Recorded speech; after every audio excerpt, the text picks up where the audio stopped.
الرحيم. يا عيني يا حبيبتي يا روحي، لشو الصالة يعني؟ ليش التكاليف؟ يعني الليله يلي عم احلم فيها كل عمري بدك اياها تروح هيك؟ لا. ناصر انا ناطف قلبي على ما اعمل عرس. رح اعمل لك عرس ورح تلبسي فستان ابيض. كيف يعني؟ ما فهمت. يعني من الاخير بنعمل عرسنا هون بارض الديار، كبيره وواسعه، من شو بتشكي؟ ها؟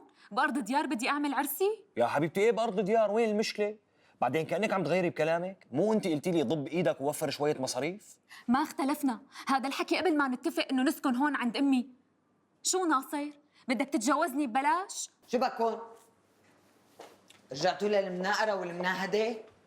اهلين مرت عمي اهلين. بقى تعي اسمعي على هالسيره، اسمعي شو عم تقول. يا مرت عمي انا شو قلت لحالي؟ بنعمل هالعرس هون بارض الديار، منه بنوفر شويه مصاريف ومعازيمنا هالقد قدهم، انا حكيت هالكلمه جن جنانه. ونحن كمان ما عنا معازيم، يا دوب الجيران وشوي من رفقاتك معها.